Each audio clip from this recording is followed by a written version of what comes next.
Comme chaque année depuis 2011, le jury du prix Énergie citoyenne s'est réuni au sein du Conseil économique et social pour la remise des trophées. Nous avons créé ce prix pour récompenser des actions exemplaires, innovantes en matière d'efficacité énergétique. Et ce que nous avons voulu, c'est récompenser des collectivités locales, car notre idée, c'est que tout ça vient des collectivités locales et c'est en partenariat avec elles que nous développons des solutions qui permettent non seulement d'économiser l'énergie, mais également de réduire les émissions de CO2. Cette année, ça représente 170 communes, plus de 2 100 000 habitants.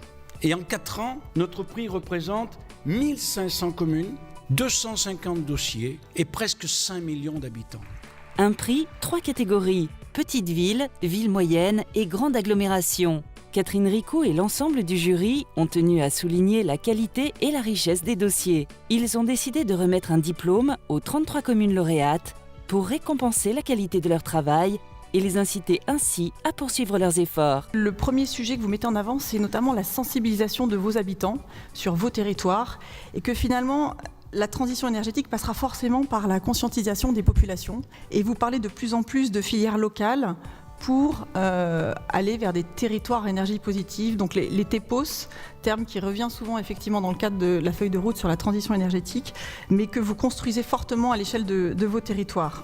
On va s'appuyer sur un réseau d'assainissement qui fait 850 km de longueur, donc sur l'ensemble du territoire du syndicat et de la ville de Valenciennes, et qui va nous permettre probablement de travailler sur des réseaux de chaleur avec ce qu'on appelle, nous, les énergies fatales, et donc d'aller récupérer tout un système énergétique qui va permettre de chauffer les bâtiments et amener des économies énergétiques extrêmement importantes, à la fois pour la ville de Valenciennes, mais également pour les citoyens. Aujourd'hui, quand on parle de développement durable, c'est des nouvelles politiques publiques et des politiques publiques qui sont transversales. Donc ça veut dire mobiliser des services différents qui ont des problématiques spécifiques autour d'un objectif commun. 13 lauréats ont obtenu ce prix Énergie citoyenne, récompensant leurs actions en matière de maîtrise d'énergie, avec cette année un accent particulier mis sur la sensibilisation des habitants à un niveau local.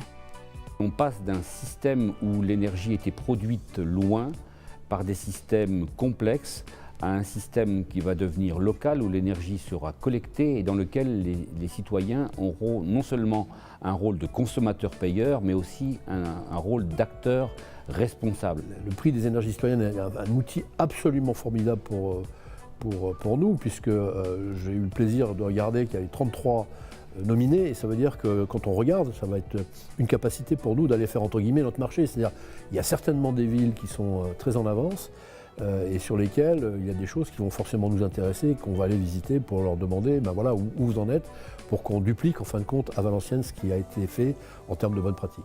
Nous ferons une 5e édition.